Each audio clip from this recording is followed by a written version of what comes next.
All right, we're going to look at solving systems of equations by elimination, and we're going to talk about some special cases today. So let's do a quick review of how we solve a system. So remember, we're going to look for the variable that has the same number in front, same coefficient. So neither of these do, so I'm going to go ahead and I'm going to eliminate the x's on this case. So I'm going to multiply the top by 1 and the bottom by 2.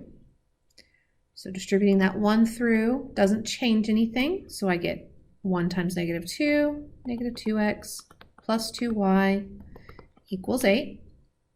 Then I'm going to distribute the 2 to the bottom. So 2 times 1 is 2.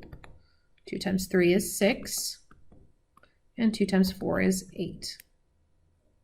Okay, so then we said we are eliminating the x's, since that's the one with the same coefficient. So since they're opposite signs, we're adding everything together. Negative 2x plus 2x gives me 0, canceling those out. 2y plus 6y gives me 8y.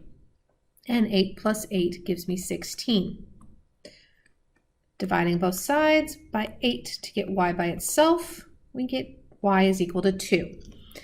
Okay, so now we've got y, we need to find x. Doesn't matter which one we use. I'm going to use the top one, so negative 2x plus 2. We found y to equal 2, so I'm going to replace the y with 2, equal to 8. So that gives me 2x plus 4 is equal to 8, 2 times 2.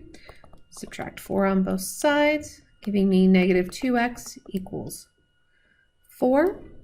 Divide both sides by negative 2, and I get x is equal to negative 2. So my solution is negative 2, 2. All right, so we have our solution. And this is what we've been dealing with so far. All right, I'm going to skip this one, let you do it on your own. So let's look at this next one. This is where our special cases come in. Okay, so again, we need to look at and see, can we eliminate something right away? No, none of my variables are the same. So I'm going to choose, and I'm just going to choose to eliminate the x's. Okay, so that means I'm multiplying the top by 2 and the bottom by 4. So I get 2 times 4, which is 8, 2 times 6, which is 12, and 2 times 40, which is 80. I'm going to work with the bottom.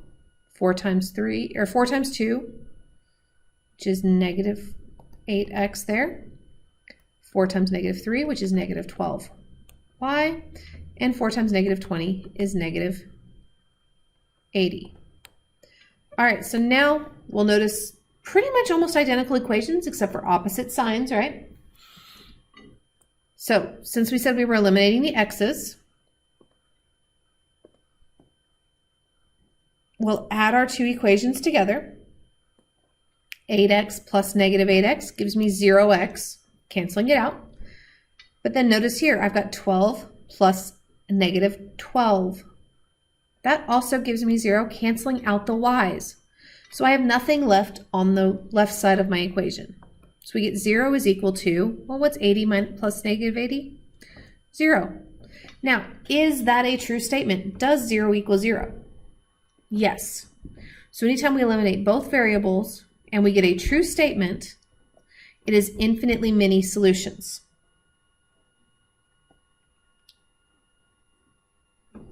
Okay.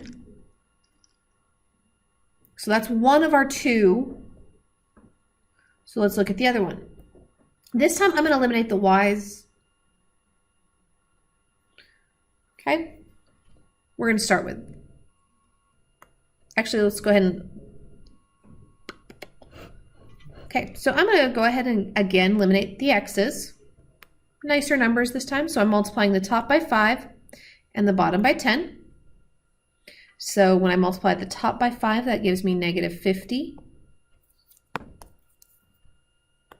x minus 40y equal to negative 120. And then multiplying the bottom by 10, I get negative 50 x minus 40y is equal to negative 300. Okay, So we said we were eliminating the x's, although we could choose to eliminate either because they both ended up with the same. So since both are the same sign, we are subtracting everything. So negative 50 minus negative 50 becomes 0, canceling those out. Negative 40 minus a negative 40 also cancels out. So again, I have nothing left over here. And that's going to equal negative 120 minus 300. So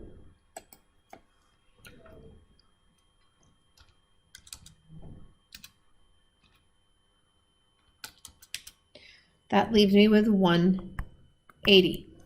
So does 0 equal 180? No, that is a false statement. Therefore, we have no solution. Okay, so key thing when we're talking about special cases with either using substitution or elimination, if I get a true, cancel out both variables and get a true statement, it's infinitely many. If I cancel out both variables and I get an untrue statement, that is no solution.